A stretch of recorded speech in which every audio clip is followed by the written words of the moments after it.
Hello there, YouTube. I just wanted to show everybody a repair I had to do on the old Ford. Here's your positive battery cable. Here's your main wire where you charge and everything going to your solenoid. Here's your cable going down your starter. One of these wires activates your starter. On the old ones you had one that gave you 12 volts to the point while it's cranking. Flashlight down here. This is what I had to do. I don't know if you could see this or not, but where the nut is, I put a washer there because this was setting against the nut. I cleaned and ground everything with sandpaper, so it's a little fix. Put a new washer there. I know it's zinc coated. You could make a copper washer out of the older pennies. I've done that. Copper brass washer. I put a washer behind there, then put this on. Okay, this is your main cable. Instead of this, with that big round flat washer lug thing going against that nut, it's going against the washer.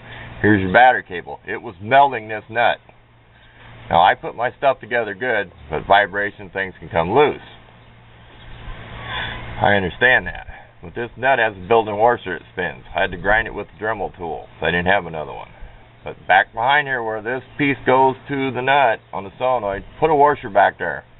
Don't just rely on this going against the nut, this wire with the big lug on it. And you can see it in telemacro. Clean my battery cables, scraped and sanded them.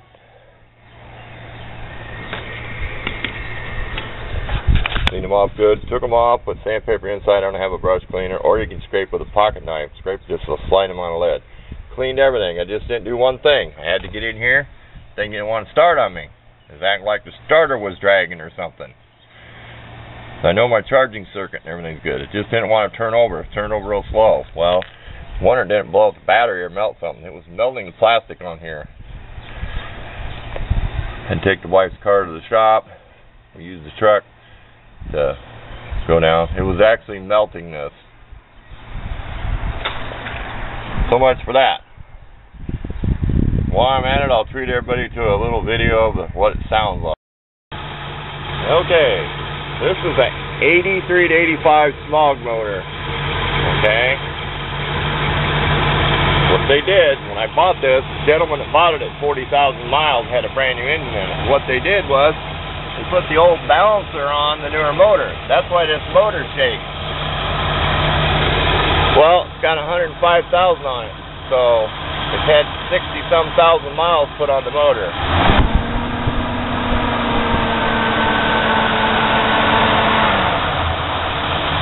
It goes away when it's revved up. People say it'll never last. Watch the air breather shake.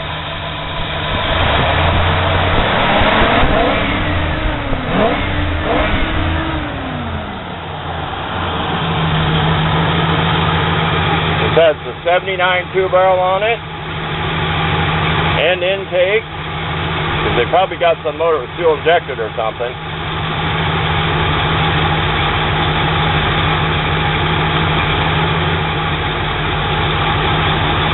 It's got a performer cam in it. It's got like an RV cam in it, open air cleaner.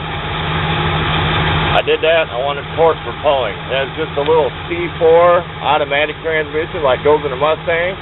I've argued with the parts store guys, they say it's not factory. Well, I've asked several mechanics that were Ford mechanics for years, they said, yeah, that's what they shoved in it at the factory. One-piece drive shaft, it's not a two-piece. It's grungy under here. And I'm not going to detail that. It's just something I try to take care of, keep service. Switch to the see-through fuel filter. Too much crap in the tank, and I got the see-through one in there, so I can always monitor it. Keep it tuned up. It hasn't had spark plug wires on it in over 10 years. Plugs were changed at, I don't know how many miles. Just starts missing, I'll change it.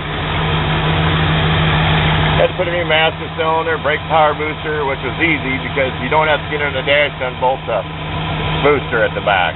There's bolts out on a bracket, so it's easier in some cars. You don't have to get under the dash to unbolt it. Bought it at $80,000. Gentleman bought it at $40,000, had a new motor, so he drove it 40,000. I drove it to 105,000, so I put 25,000. This truck has actual I believe 105,000 miles. When he bought it, the truck looked brand new and had a new engine in it. Well, I painted the valve covers blue. They were gray. This was an 80s gray smog motor. But so much for that fix. What's that? Put a washer behind there. Don't just put this round lug in your main charge. This is your main wire going to your vehicle and charging. That's kind of crappy that there's only one wire. Don't just put it against that nut back on the solenoid. Put a washer, then put it. Then put this against here. Just to make sure. So you get more contact. Because this is where your juice has to, juice has to go through here and through the starter cable, and this solenoid kicks in. This is just a giant relay solenoid.